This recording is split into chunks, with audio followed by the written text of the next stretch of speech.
नमस्ते शारदा देवी काश्मीरपुरवासिनी त्वमहं प्रत्यय नित्यं विद्यादानं च देहि मे. Hi, how are you students? This is Naraj HP, lecturer in accountancy, Vishwamanava, PU College. In the previous videos, we used to solve about the problems in respect of issue of debentures for cash. Okay, in this video, we are going to be discussing about the next concept, that is, if the debentures are issued for the sake of non-cash, that is, the debenture is going to be issued for the sake of non-cash, nothing but if the any company is going to be purchase the assets, okay, for that case the company is going to be issue the debentures, and let us be discuss about that. Okay. Now let us be discuss about the issue of debentures for the sake of non-cash.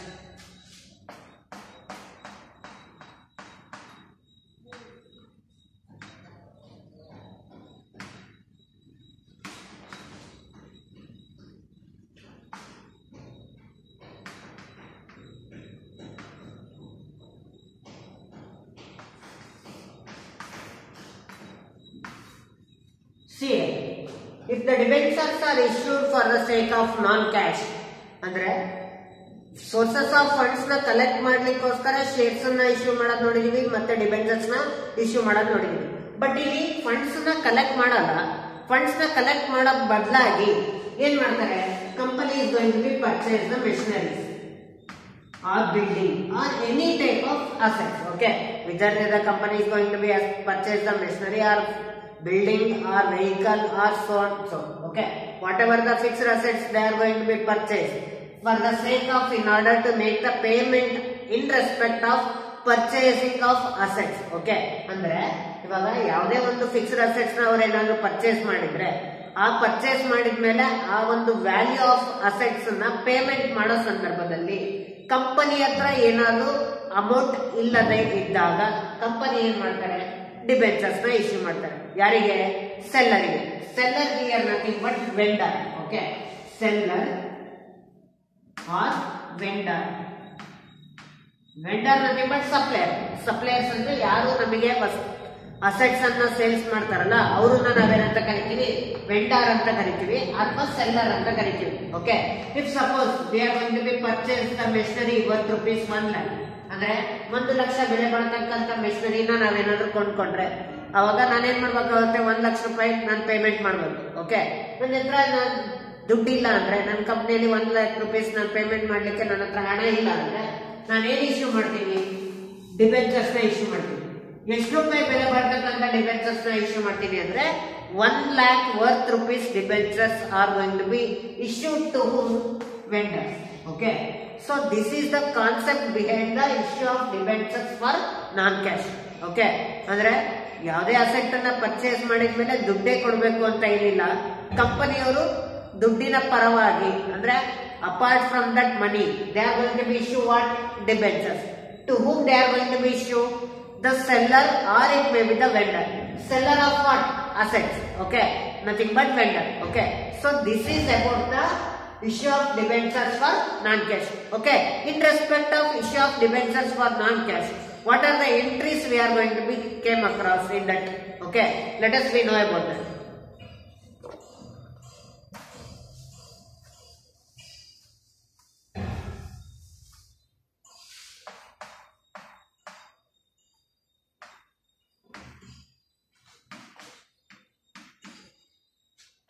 Okay, journal entries in respect of issue of debenture for non-cash.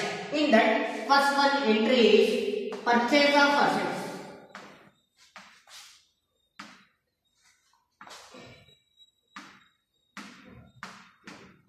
Okay, first one entry is purchase of assets. If the asset is going to be purchased by the company, then the journal entry is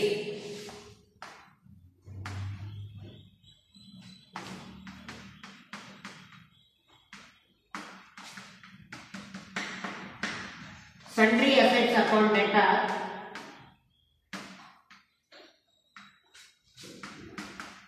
to vendor account. Here sundry assets, it is a real account, vendor is a personal account.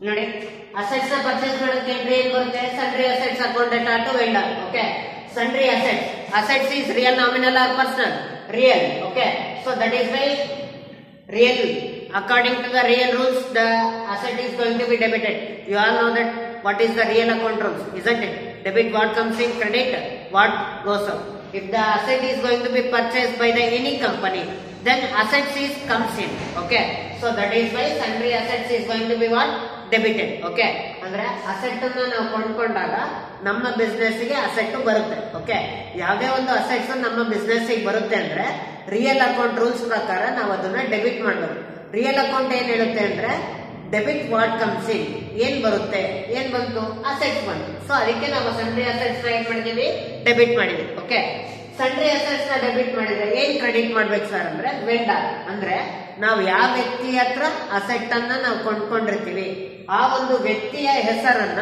ಅಥವಾ vendor account ಅನ್ನ ನಾವೇನ್ ಮಾಡ್ಬೇಕು credit ಮಾಡ್ಬೇಕು vendor account is related to what personal okay if the vendor account is related to personal account you all know that what is personal account rules isn't it debit the receiver credit the giver now vendor na ನಾವು credit ಮಾಡಿದೀವಿ ಅಂದ್ರೆ giver ಅಂತ ಬರುತ್ತೆ giver of what ಅವರು ಏನ್ ಕೊಟ್ರು assets ಕೊಟ್ರು so ಅದಕ್ಕೆ ಅವ್ರು ಕೊಟ್ಟಿರ್ತಕ್ಕಂತ ಅಸೆಟ್ಸ್ ನಮಗೆ ಬಂದಿದೆ ಹಾಗಾಗಿ ನಾವು ಅದನ್ನ ಏನ್ ಮಾಡ್ತೀವಿ ಡೆಬಿಟ್ ಮಾಡ್ತೀವಿ ಇದನ್ನ ಕ್ರೆಡಿಟ್ ಮಾಡ್ತಾ ಇದೀವಿ so this is about the first one entry you have to record in the books of any company if the company is going to be purchase the assets and issue the debentures for the sake of non-cash okay this is the first one entry okay that is sundry assets account data to vendor account after purchasing of assets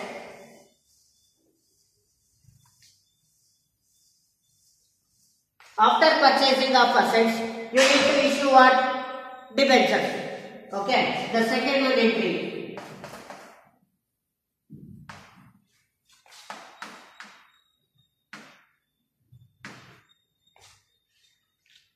issue of debentures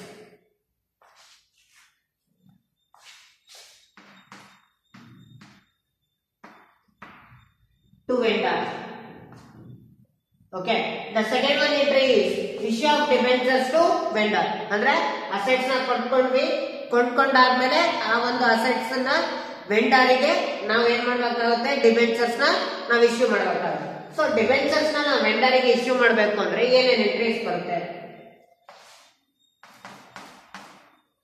first ಅದರಲ್ಲಿ at par ಅಲ್ಲಿ ನಾವು issue ಮಾಡ್ತಾ ಇರ್ಬೋದು ಅಥವಾ premium ಅಲ್ಲಾದ್ರೂ issue ಮಾಡಬಹುದು ಅಥವಾ discount ಅಲ್ಲಾದ್ರೂ issue ಮಾಡಬಹುದು ಪಾರ್ ಅಲ್ಲಿ ಇಶ್ಯೂ ಮಾಡೋದಾದ್ರೆ ಏನ್ ಬರುತ್ತೆ ಎಂಟ್ರಿ ಅಂದ್ರೆ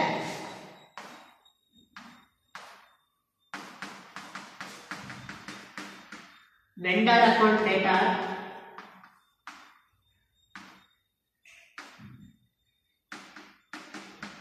to debenture account see vendor is what account personal account okay vendor ಗೆ ನಾವು ಏನು ಇಶ್ಯೂ ಮಾಡ್ತಾ ಇದೀವಿ ಡಿಬೆಂಚರ್ಸ್ ನ ಇಶ್ಯೂ ಮಾಡ್ತಾ ಇದೀವಿ you all know that debenture is liability or asset liability okay if the liability is increased then it is credited okay see here vendor account data to debenture ಇಲ್ಲಿ ನೋಡಿ vendor is the receiver of what debentures ನಾವು vendors ಗೆ ನಾವು ಪಾರ್ ಆಗಿ ನಾವೇನಾದ್ರೂ debentures ನ issue ಮಾಡಿದ್ರೆ ವೆಂಡರ್ಸ್ ರಿಸೀವರ್ ಆಗ್ತಾರೆ ಏನ್ ರಿಸೀವ್ ಮಾಡ್ತಾರೆ ಡಿಬೆಂಚರ್ಸ್ ರಿಸೀವ್ ಮಾಡ್ತಾರೆ ಸೊ ಅದಕ್ಕೆ vendors account data to debenture ಅದು ಪಾರ್ ಅಲ್ಲಾದ್ರೆ ಅದೇ ರೀತಿ discount ಅಲ್ಲಾದ್ರೆ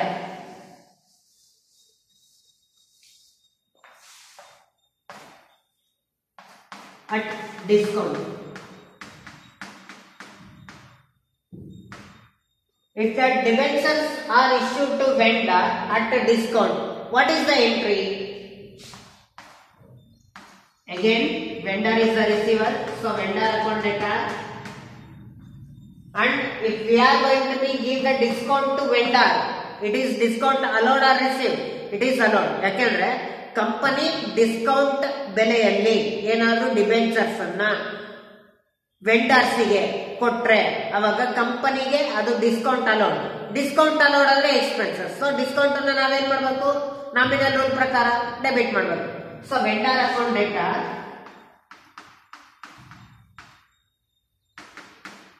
discount on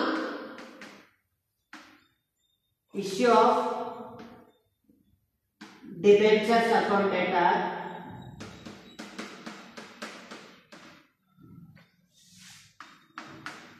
to debentures account.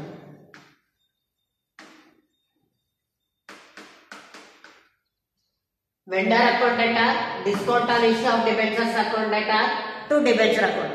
This is the second entry in respect of issue of debentures at discount to vendors. Okay. After issue of debentures at discount, the next one is issue of debentures at premium. Okay. ನಿಮಗೆ discount ಅಂತ ಬಂದಾಗ ನಿಮಗೆ ಏನು ಬರುತ್ತೆ? Discount on issue of debentures ಅಂತ ಬರುತ್ತೆ. Discount on issue of debentures ನಿಮಗೆ ಗೊತ್ತಿದೆ, it is an expenses and losses, so that is why we are going to be debited. Okay, so after it is discount, then the third one is premium.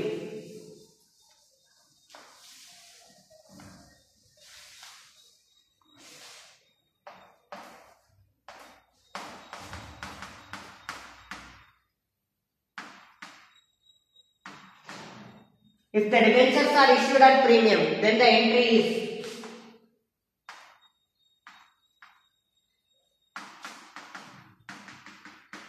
vendors account debtor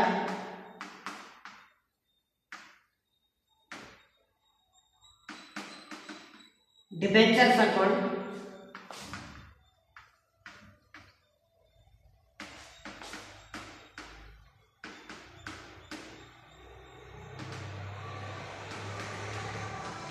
to securities premium account. See here, if the debentures are issued to vendor at premium, then the journal entry is vendors account debtor, debentures account to securities premium.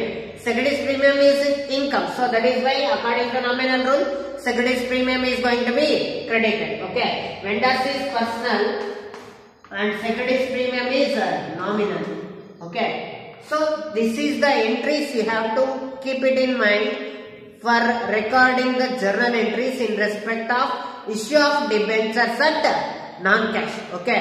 First non cash ಅಂತ ಬಂದಾಗ ನಾವು debentures ನ issue ಮಾಡಬೇಕಾದ್ರೆ first assets ನ purchase ಮಾಡ್ತೀವಿ.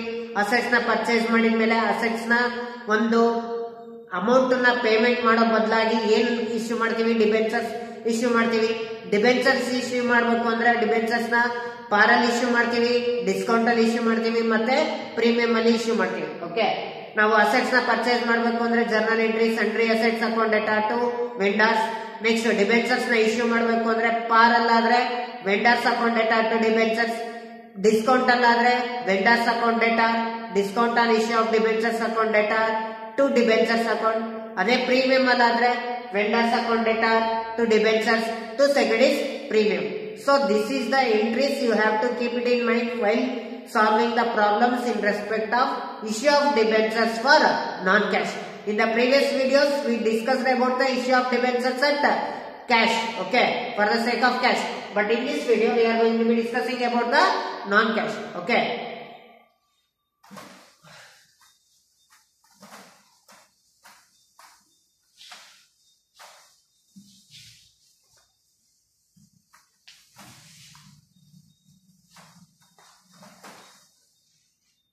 Okay, and next one concept is issue of debentures as a collateral security.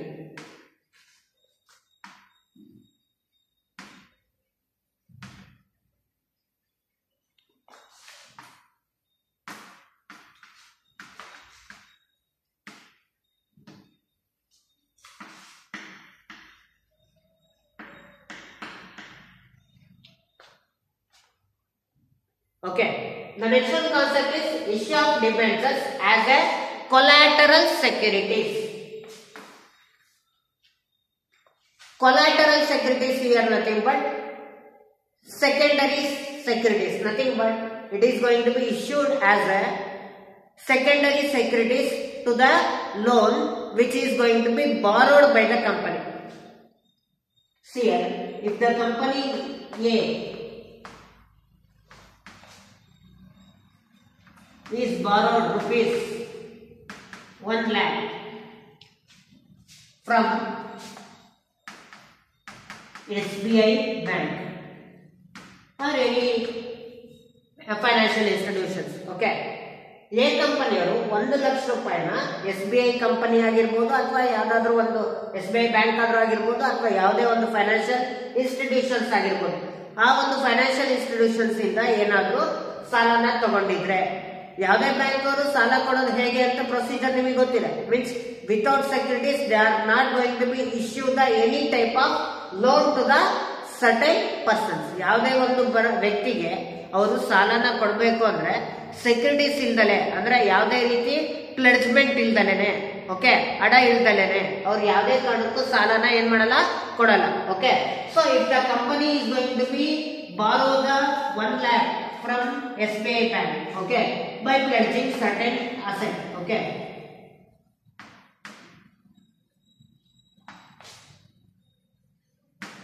ಯಾವುದೋ ಒಂದು ಆಸ್ತಿನ ಅವರು ಪ್ಲೆಡ್ಜ್ ಮಾಡಿಬಿಟ್ಟು 1,00,000 ರೂಪಾಯಿನ ಏನ್ ಮಾಡಿದ್ರು, ಬಾರೋ ಮಾಡಿದ್ರು. ಯಾರು ಬಾರೋ ಮಾಡಿದ್ರು? ಎ ಕಂಪನಿಯವರು. Okay, if the company is going to be borrow the money 1 lakh by SBI after pledging asset, okay, if the company is going to be unable to make the repayment of that borrowed money, ಅಂದ್ರೆ 1,00,000 ರೂಪಾಯಿನ ಆ ಒಂದು maturity period ಆದ್ಮೇಲೆ, ಅಂದ್ರೆ ಆ ಸಾಲದ ಒಂದು ಕಂತಿನ ಅವಧಿ ಮುಗಿದಾದ್ಮೇಲೆ ಅವ್ರೇನಾದ್ರು 1,00,000 ರೂಪಾಯಿನ ಪೇಮೆಂಟ್ ಮಾಡ್ಲಿಕ್ಕೆ ಆಗ್ಲಿಲ್ಲ ಅಂದ್ರೆ ಕಂಪನಿಯವರು SBI ಬ್ಯಾಂಕಿಗೆ, ಅವಾಗ SBI ಬ್ಯಾಂಕ್ ಅವ್ರು ಏನ್ ಮಾಡ್ತಾರೆ, ಈ ಅಸೆಟ್ ಅನ್ನ ಏನ್ ಅಡ ಇಟ್ಟಿರ್ತಾರಲ್ಲ ಆ ಅಸೆಟ್ ಅನ್ನ ಅವ್ರ ಏನ್ ಮಾಡ್ತಾರೆ, ಮುಟ್ಗೋಲ್ ಹಾಕೊಂತಾರೆ. ಓಕೆ, ಮುಟ್ಗೋಲ್ ಹಾಕೊಂಡ್ಮೇಲೆ ಆ ಅಸೆಟ್ ಅನ್ನ ಏನ್ ಮಾಡ್ತಾರೆ, ಸೇಲ್ ಮಾಡ್ತಾರೆ. ಸೇಲ್ ಮಾಡಿದ್ಮೇಲೆ ಬಂದಿರ್ತಕ್ಕಂತ ಹಣನ ಈ ಸಾಲಕ್ಕೆ ಅವ್ರೇನ್ ಮಾಡ್ತಾರೆ, ಜಮಾ ಮಾಡ್ಕೊಂತಾರೆ. Okay, means if the bank is going to be sell the pledged asset, okay, in that case if the selling procedure, if the bank is unable to collect the entire amount of loan, means if there is any shortfall in the principal amount, if they are going to be selling the asset, okay, ಅಂದ್ರೆ ಈ 1,00,000 ರೂಪಾಯಿ ಬೆಲೆ ಮಾಡತಕ್ಕಂತ ಒಂದು asset ಅನ್ನ ಅವ್ರು sale ಮಾಡೋ ಸಂದರ್ಭದಲ್ಲಿ sale ಏನಾದ್ರು ಆಗ್ಬೇಕಾದ್ರೆ 80,000 ರೂಪಾಯಿ ಆಯ್ತು ಅಂತ ಅನ್ಬೋದು. ಓಕೆ, ಅಂದ್ರೆ ಆಸ್ತಿನ ಮಾರಾಟ ಮಾಡಕ್ ಹೋದ್ರು ಅದು 1,00,000 ರೂಪಾಯಿ ಮಾರಾಟ ಮಾಡ್ಲಿಕ್ಕೆ ಆಗ್ಲಿಲ್ಲ. ಓಕೆ, ಯಾಕೆಂದ್ರೆ 1,00,000 ರೂಪಾಯಿ ಸಾಲ ಕೊಟ್ಟಾಗ 1,00,000 ರೂಪಾಯಿ ಬೆಲೆ ಮಾಡ್ತಕ್ಕಂತ ಆಸ್ತಿನ ಅವ್ರು ಸೇಲ್ ಮಾಡಿದ್ರೆ, ಅದೇ 1,00,000 ರೂಪಾಯಿ ಸೇಲ್ ಮಾಡಿದ್ಮೇಲೆ ಬಂದ್ರೆ ಯಾವುದೇ ಕಾರಣಕ್ಕೂ ಬ್ಯಾಂಕ್ ಅವ್ರಿಗೆ ಏನಾಗಲ್ಲ, ಲಾಸ್ ಆಗಲ್ಲ. ಇನ್ ಕೇಸ್ ಅವ್ರು 1,00,000 ರೂಪಾಯಿ ಬೆಲೆ ಮಾಡ್ತಕ್ಕಂತ ಅಸೆಟ್ ಅನ್ನ ಅವ್ರು ಸೇಲ್ ಮಾಡಿದ್ರೆ, ಅವರು 80,000 ರೂಪಾಯಿಗೆ ಏನಾದ್ರು ಸೇಲ್ ಮಾಡಿದ್ರೆ, ಅಷ್ಟಕ್ಕೆ ಹೋಗ್ದಲೆ ಅಂದ್ರೆ ಅಷ್ಟಕ್ಕೆ ಸೇಲ್ ಆಗ್ದಲೆ ಏನಾದ್ರು 80,000 ರೂಪಾಯಿಗೆ ಸೇಲ್ ಆದ್ರೆ, ಓಕೆ, ಅವಾಗ ಎಷ್ಟು ಬ್ಯಾಂಕಿಗೆ ಲಾಸ್ ಆಗುತ್ತೆ? 20,000 ರೂಪಾಯಿ ಬ್ಯಾಂಕಿಗೆ ಏನಾಗುತ್ತೆ, ಕಡಿಮೆ ದುಡ್ಡು ಬರುತ್ತೆ. ಓಕೆ, ಯಾಕೆಂದ್ರೆ ಸೇಲ್ ಮಾಡ್ಬೇಕಾದ್ರೆ ಏನಾದ್ರು 80,000 ರೂಪಾಯಿಗೆ ಸೇಲ್ ಮಾಡಿದ್ರೆ ಇನ್ನ 20,000 ರೂಪಾಯಿ ದುಡ್ಡು ಬರಲ್ಲ. ಯಾರಿಗೆ ದುಡ್ಡು ಬರಲ್ಲ? ಬ್ಯಾಂಕಿಗೆ. ಓಕೆ, ಅವಾಗ ಅಂತ ಕಡಿಮೆ ಆಗಿರ್ತಕ್ಕಂಥ ಸಂದರ್ಭದಲ್ಲಿ ಬ್ಯಾಂಕ್ ಅವ್ರು ಏನ್ ಮಾಡ್ತಾರೆ, ಸೆಕೆಂಡರಿ ಸೆಕ್ಯೂರಿಟೀಸ್ ಆಗಿ ಡಿಬೆಂಚರ್ಸ್ ನ ಇಶ್ಯೂ ಮಾಡ್ತಾರೆ. ಓಕೆ, ಬ್ಯಾಂಕ್ ಅವ್ರು ಏನ್ ಮಾಡ್ತಾರೆ, ಸೆಕೆಂಡರಿ ಸೆಕ್ಯೂರಿಟೀಸ್ ಆಗಿ ಡಿಬೆಂಚರ್ಸ್ ನ ಕಲೆಕ್ಟ್ ಮಾಡ್ಕೊಂತಾರೆ. ಯಾರಿಂದ ಕಲೆಕ್ಟ್ ಮಾಡ್ಕೊಂತಾರೆ? ಕಂಪನಿಯಿಂದ. Okay, so that is why company issue the debentures, company issue the debentures as a collateral securities, nothing but secondary securities.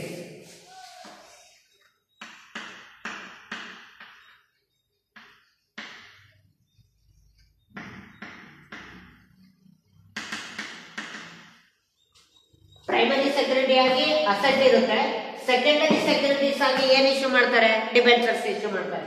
ಅವಾಗ ಸೆಕೆಂಡರಿ ಸೆಕ್ಯೂರಿಟೀಸ್ ಆಗಿ ಡಿಬೆಂಚರ್ಸ್ ನ 20,000 ರೂಪಾಯಿ ಒಂದು ಡಿಫರೆನ್ಸ್ ಗೆ ಅವ್ರೇನಾದ್ರು ಇಶ್ಯೂ ಮಾಡಿದ್ರೆ, ಅವಾಗ ಯಾವುದೇ ಕಾರಣಕ್ಕೂ ಬ್ಯಾಂಕ್ ಅವ್ರಿಗೆ ಏನಾಗಲ್ಲ, ಲಾಸ್ ಆಗಲ್ಲ. ಯಾಕೆಂದ್ರೆ ಸಾಲ ಕೊಡಕ್ ಸಾಲ ಕೊಟ್ಬಿಡ್ತಾರೆ, ಯಾವ್ದೋ ಒಂದು ಆಸ್ತಿನ ಅಡ ಇಟ್ಕೊಂಡಾದ್ಮೇಲೆ ಏನಾದ್ರು ಅವ್ರ ಸಾಲನ ವಾಪಸ್ ಕೊಡ್ಲಿಲ್ಲ ಅಂದ್ರೆ ಆ ಆಸ್ತಿ ಏನಿರುತ್ತಲ್ಲ ಬ್ಯಾಂಕ್ ಹತ್ರ, ಆ ಬ್ಯಾಂಕ್ ಏನ್ ಮಾಡುತ್ತೆ, ಅದನ್ನ ಸೇಲ್ ಮಾಡುತ್ತೆ, ಹರಾಜ್ ಮಾಡ್ತಾರೆ.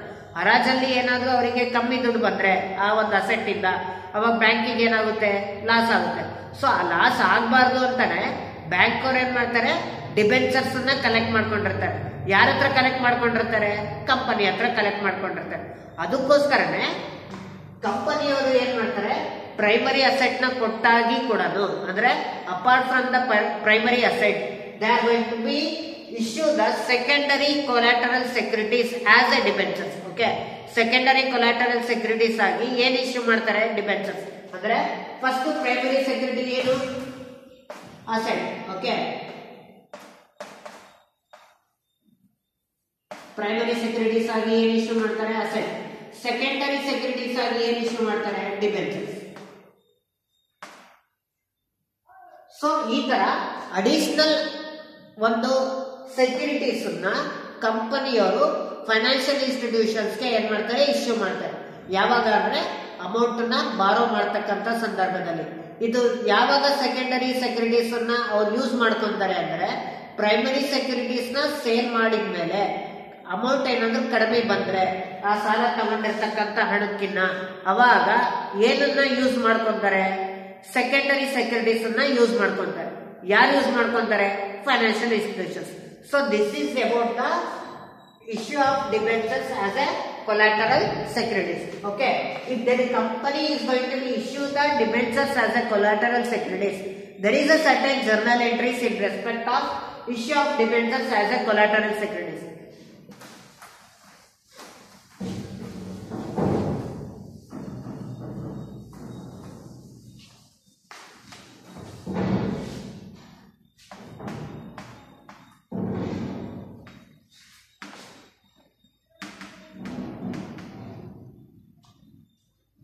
Okay.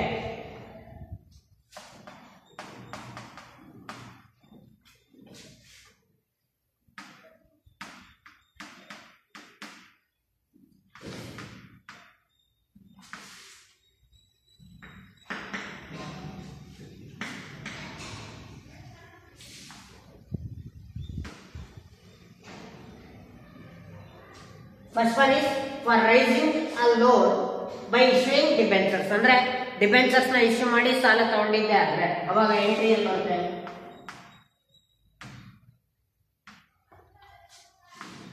Debenture suspense account,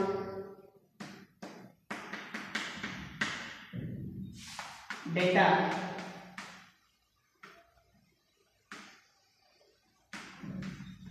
debenture account. Okay, ಇಲ್ಲಿ ನೋಡಿ, ಕೊಲಾಟರಲ್ ಸೆಕ್ಯೂರಿಟೀಸ್ ಆಗಿ ಡಿಬೆಂಚರ್ಸ್ ನ ಇಶ್ಯೂ ಮಾಡಿದ್ರೆ ಜರ್ನಲ್ ಎಂಟ್ರಿ ಏನ್ ಬರುತ್ತೆ?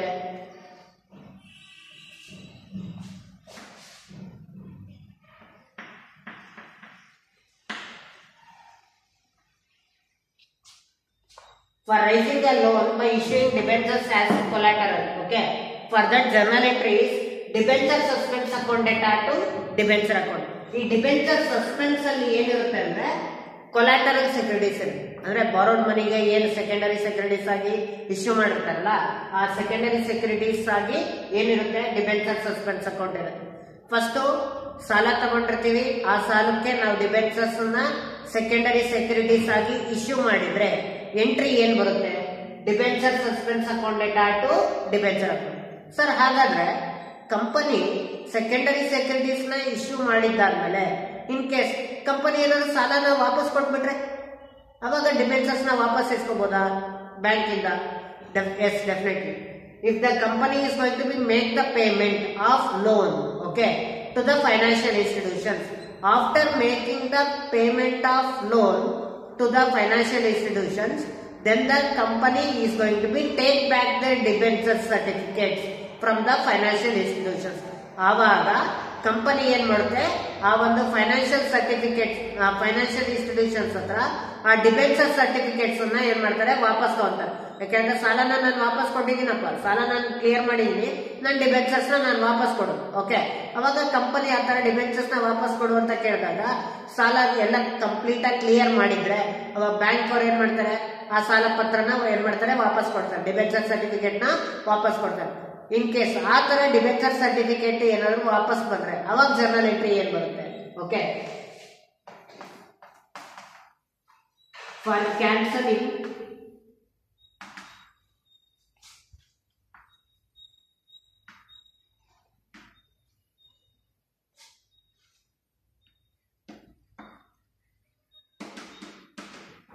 debenture securities after making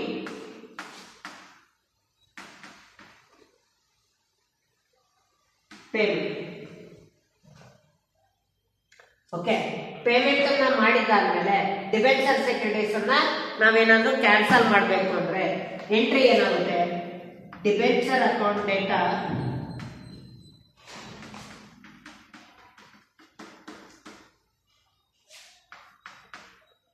to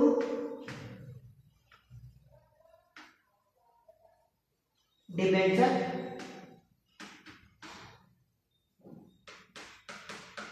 suspension. See that this entry is going to be reversed. Okay, debenture is liability. Okay, if the debenture is liability, according to the American rules, liability debit increase, credit decrease. Okay, sorry, debit decrease, credit increase. ಅಂದ್ರೆ ಸಾಲನ ನಾವು ತಗೊಂಡು debentures ನಾವು ಕೊಡ್ತಿದೀವಿ ಅಂದ್ರೆ liability ಜಾಸ್ತಿ ಆಗುತ್ತೆ. ಹಾಗಾಗಿ debenture ನಾವು ಕ್ರೆಡಿಟ್ ಮಾಡಿದೀವಿ, ಅವಾಗ ಲ್ಯಾಬಿಲಿಟೀಸ್ ಜಾಸ್ತಿ ಆಗಿದೆ. ಅದೇ ನಾವು ಸಾಲ ವಾಪಸ್ ನಾವು ಕೊಟ್ಟಿದೀವಿ, ಕ್ಲಿಯರ್ ಆಗಿದೆ ಅಂದ್ರೆ ಡಿಬೆಂಚರ್ ನಾವೇನ್ ಮಾಡಬೇಕು, ಡೆಬಿಟ್ ಮಾಡಬೇಕು. ಇನ್ ಕೇಸ್ ಲ್ಯಾಬಿಲಿಟಿ ರೂಲ್ ಪ್ರಕಾರ ಡಿಬೆಂಚರ್ಸ್ ನಾವು ಡೆಬಿಟ್ ಮಾಡಿದೀವಿ ಅಂದ್ರೆ ಲ್ಯಾಬಿಲಿಟಿ ಏನಾಗುತ್ತೆ, ಡಿಕ್ರೀಸ್ ಆಗುತ್ತೆ. ಸೊ ಇಲ್ಲಿ ಲ್ಯಾಬಿಲಿಟೀಸ್ ಇನ್ಕ್ರೀಸ್ ಆಯಿತು, ಯಾಕೆಂದ್ರೆ ಸಾಲನ ತಗೊಂಡಿದ್ದೀವಿ ಡಿಬೆಂಚರ್ಸ್ ನ ಕೊಟ್ಟು. ಇಲ್ಲಿ ಲ್ಯಾಬಿಲಿಟೀಸ್ ಏನಾಯ್ತು, ಡಿಕ್ರೀಸ್ ಆಯಿತು, ಯಾಕೆಂದ್ರೆ ಸಾಲನ ನಾವೇನ್ ಮಾಡಿದೀವಿ, ವಾಪಸ್ ಕೊಟ್ಟಿದೀವಿ, ಪೇಮೆಂಟ್ ಮಾಡಿದೀವಿ. ಪೇಮೆಂಟ್ ಮಾಡಿದ್ಮೇಲೆ ಯಾವುದೇ ರೀತಿ ಸಾಲ ಇಲ್ಲ ಅಂದ್ರೆ ಡಿಬೆಂಚರ್ಸ್ ಏನಾಗಿದೆ,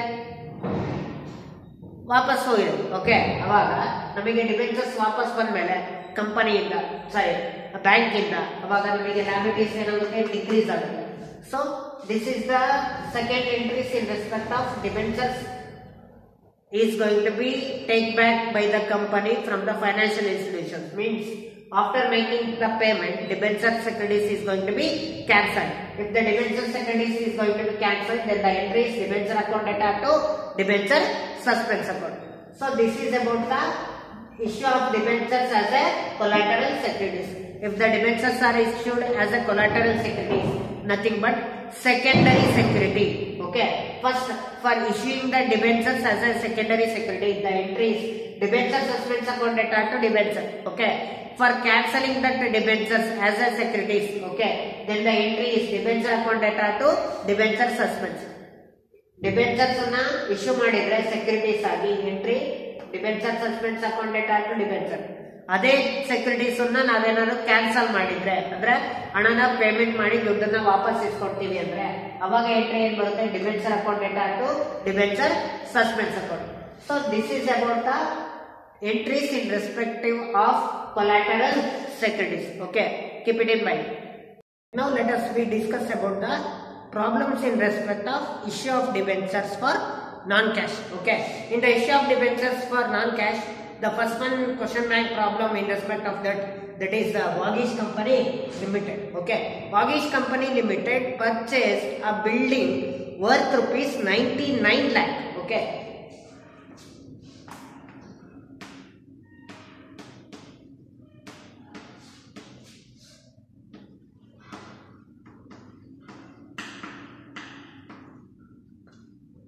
ಎಷ್ಟು ರೂಪಾಯಿ ಬಿಲ್ಡಿಂಗ್ ಅನ್ನ ಪರ್ಚೇಸ್ ಮಾಡಿದ್ರೆ 99 lakh. Okay, from the vendors. Okay, vendor name ಕೊಟ್ಟಿಲ್ಲ, ಹಾಗಾಗಿ ನೇಮ್ ಕೊಡ್ದಲೇ ಇದ್ದಾಗ ವೆಂಡರ್ ಅಂತಾನೆ ತಗೊಳ್ಳಿ. ಇನ್ ಕೇಸ್ ಯಾರ ಹತ್ರ ನಾವು ಪರ್ಚೇಸ್ ಮಾಡಿದೀವಿ ಅಂತ ಅವ್ರು ಏನಾದ್ರು ಕೊಟ್ಟಿದ್ರೆ ಅವಾಗ ನಾವು ವೆಂಡರ್ ಹೆಸರು ಅದೇನ್ ಕೊಟ್ಟಿರ್ತಾರ ಅದನ್ನ ತಗೋಬೇಕಾಗುತ್ತೆ. Okay, vendor for the purchase consideration they are going to be issue the 12% debentures of rupees 100 each at par. Okay, at par. See, how we have to calculate the number of debentures? You have to make the working note in respect of that. Take down the heading as working note.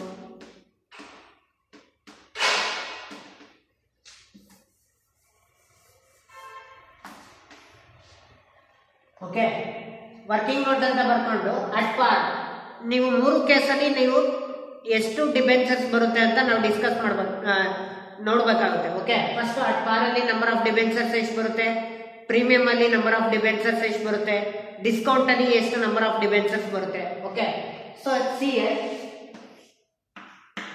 ಪಾರ್ ಅಂತ ಬಂದಾಗ face value ಮತ್ತೆ ಎರಡು ಏನಾಗಿರುತ್ತೆ, equal ಆಗುತ್ತೆ. Okay, at par number of debentures is 0000 cancel, that is 99,000. Okay, under the case of premium 10% adjustment number 2. Okay, means if the company is going to be issue the 12% debentures of rupees 100 each to the vendor at premium is percent to 10%. Okay see 100 rupees face value ಇದ್ದಾಗ ನಮಗೆ premium ಎಷ್ಟು 10% ಅಂದಾಗ 10 rupees ಆಗುತ್ತೆ. ನೀವು ಈ ತರ calculate ಮಾಡಬೇಕು. ಅಂದ್ರೆ ಫೇಸ್ ವ್ಯಾಲ್ಯೂ 100 10% ಪ್ರೀಮಿಯಂ ಅಂದ್ರೆ ಪ್ರೀಮಿಯಂ ಅಮೌಂಟ್ ಎಷ್ಟು ಅಂತ ಕೇಳಿದಾಗ ನೀವು ಪ್ರೀಮಿಯಂ ಅಮೌಂಟ್ ಎಷ್ಟು ಅಂತ ಹೇಳ್ತೀರಾ. 100 rupees ಫೇಸ್ ವ್ಯಾಲ್ಯೂಗೆ 10% ಮಾಡಿದ್ರೆ ಎಷ್ಟು ರೂಪಾಯಿ ಬರುತ್ತೆ? 10 rupees ಬರುತ್ತೆ. ಈ 10 rupees ಏನಿದು premium. Okay so premium 10 rupees ಆದಾಗ ನಮಗೆ ಪ್ರೀಮಿಯಂ ಅಂದ್ರೆ ಗೊತ್ತಿದೆ, ಫೇಸ್ ವ್ಯಾಲ್ಯೂಗಿಂತ ಜಾಸ್ತಿ ಇದ್ರೆ ಏನಪ್ಪಾ premium. So value of the shares ಎಷ್ಟಾಗುತ್ತೆ ಅವಾಗ? 99 lakh building. Okay 99 lakh building. Value of the shares 110. 110 ಹೇಗೆ ಅಂದ್ರೆ face value 100 plus premium 10 that equals to 110. Okay ಇದು ನಮಗೆ premium. So number of debentures under the case of premium ಎಷ್ಟು ಬರುತ್ತೆ? Okay 1010 cancel 11 9s. Okay 11 9s ಎಷ್ಟು? 99. So ಇಲ್ಲಿ 10 cancel ಆಯಿತು.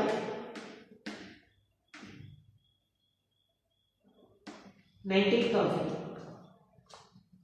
ಪಾರಲ್ಲಿ 99,000 debentures ಬರುತ್ತೆ, ಪ್ರೀಮಿಯಂ ಅಲ್ಲಿ 90,000 ಡಿಬೆಂಚರ್ಸ್ ಬರುತ್ತೆ. ಹಾಗಾದ್ರೆ ಡಿಸ್ಕೌಂಟ್ ಅಲ್ಲಿ ಎಷ್ಟು ಬರುತ್ತೆ?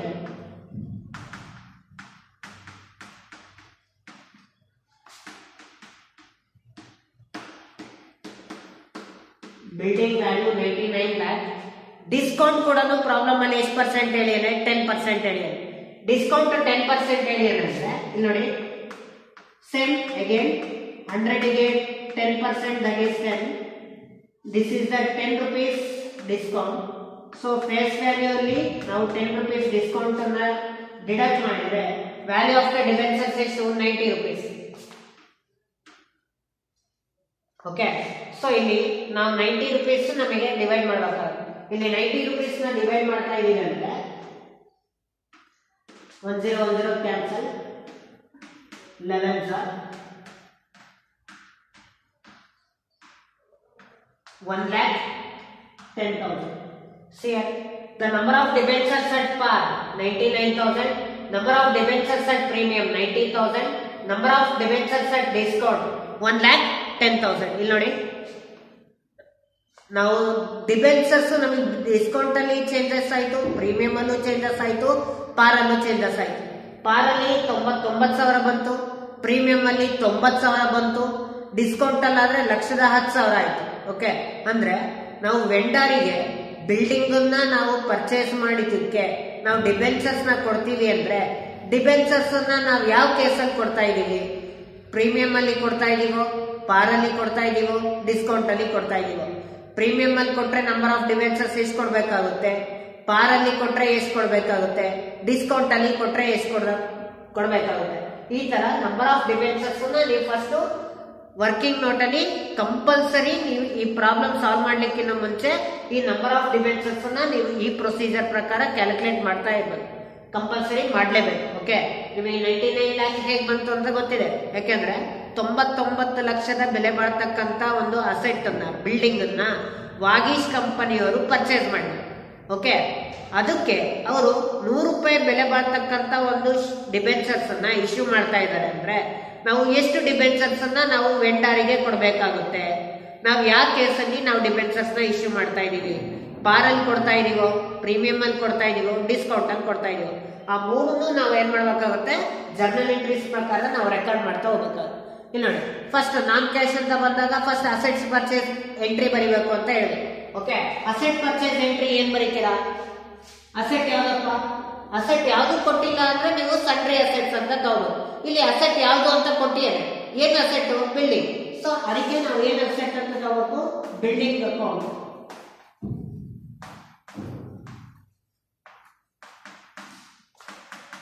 First one entry asset purchase building account data to vendor account. ಸಿಯರ್ ವೆಂಡರ್ ಹೆಸರು ಕೊಟ್ಟಿದ್ರೆ ವೆಂಡರ್ ನ ನೇಮ್ ತಗೋಬೇಕು. ಅಂದ್ರೆ Vagish company limited purchase building worth ₹99 lakh from Suman company ಅಂತ ಏನಾದ್ರು ಹೇಳಿದ್ರೆ, ಸುಮನ್ ಅಂತ ಏನಾದ್ರು ಹೇಳಿದ್ರೆ ಅವಾಗ building account data to Suman ಅಂತ ತಗೋಬೇಕು. ಇಲ್ಲಿ ಯಾವ ವ್ಯಕ್ತಿಯಿಂದ ಯಾವ ಸಂಸ್ಥೆಯಿಂದ ನಾವು ಪರ್ಚೇಸ್ ಮಾಡಿದೀವಿ ಅಂತ ಅವ್ರು ಹೇಳಿಲ್ಲ. ಹಾಗಾಗಿ ನಾವು ಏನಂತ ತೋರಿಸ್ಬೇಕು? ವೆಂಡರ್ ಅಂತ ತೋರಿಸ್ಬೇಕು. So first one entry billing account data to vendor, amount 99 lakh.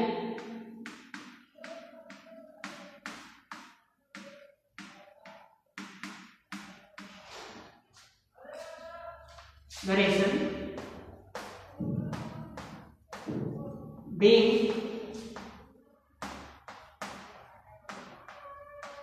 billing purchase.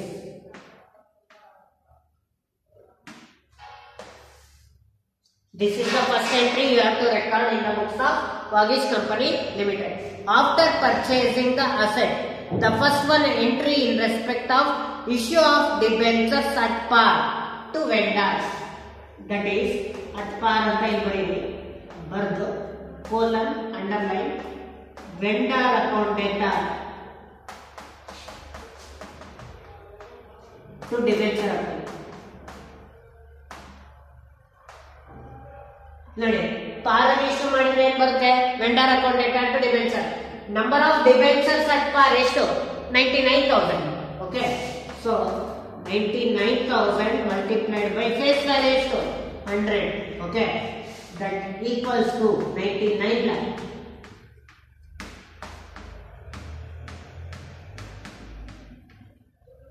Okay ನೋಡಿ ಡಿಬೆಂಚರ್ಸ್ ನಾವು ವೆಂಡರ್ಸ್ ಗೆ ಪಾರ್ ಅಲ್ಲಿ ಇಶ್ಯೂ ಮಾಡ್ತೀವಿ ಅಂದ್ರೆ ಎಂಟ್ರಿ ಏನು ಬರುತ್ತೆ vendor account data to debenture account. Okay number of debentures is 99000 and face value is 100.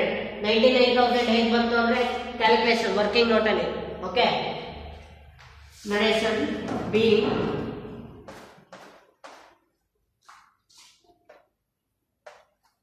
Debentures issued at par. After debentures are issued at par, the debentures are issued at premium. Second one. Okay. So if the debentures are issued at premium, then the entry is vendor account data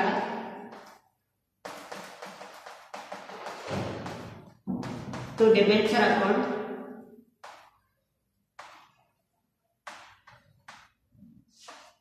to securities premium account.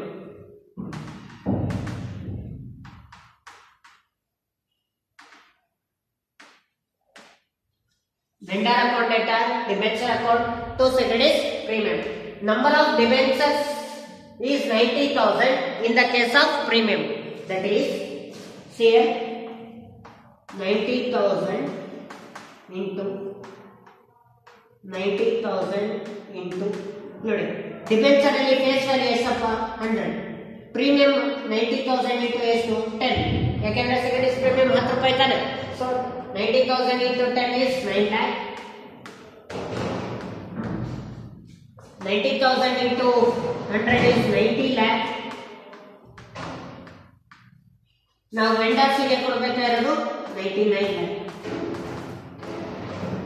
Same 90 lakh divided 90 lakh plus 9 lakh 99 lakh.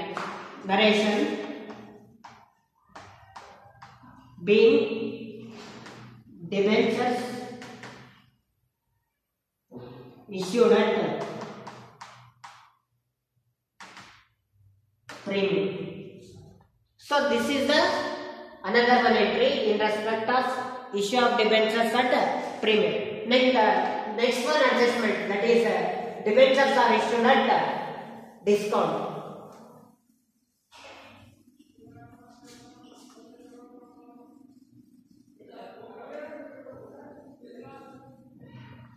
If the debentures are issued at discount to vendors, then the entry is vendors account data, discount on issue of debenture account data to debenture. Vendors account data, discount on issue of debentures account data to debentures account. See here, the number of debentures at discount is 1,10,000. You have to write 1,10,000 into face value for debentures account. Debentures account ಗೆ face value ಎಷ್ಟು 100. 1,10,000 multiplied by 100.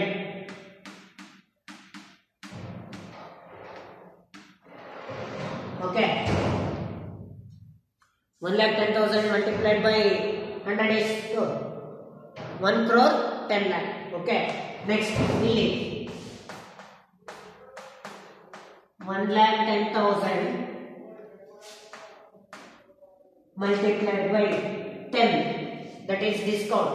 ಎಷ್ಟಾಗುತ್ತೆ 11 lakh. 1,10,000 multiplied by 10 is equal to 11 lakh. ಹಾಗಾದ್ರೆ vendors ಎಷ್ಟು ಕೊಡಬೇಕು? 1,10,000 multiplied by 90.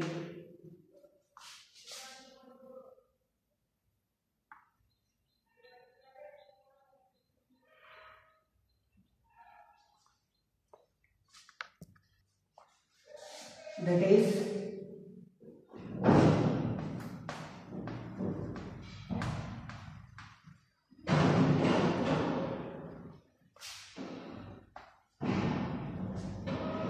1 crore 89 lakh. Okay, 1 crore 89 lakh in the case of debentures and 11 lakh in the case of discount and 1 crore 10 lakh in the case of debentures.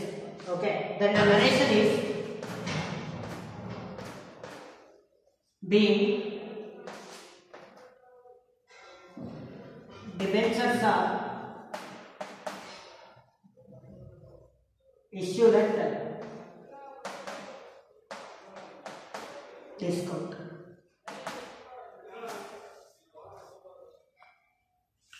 Okay, so this is to be followed while recording the entries in respect of debentures are issued for non-cash. This is the problem in respect of Vagish Company Limited. Okay, next class we are going to be discussing about the remaining problems in respect of debentures are issued at non-cash. Okay, thank you.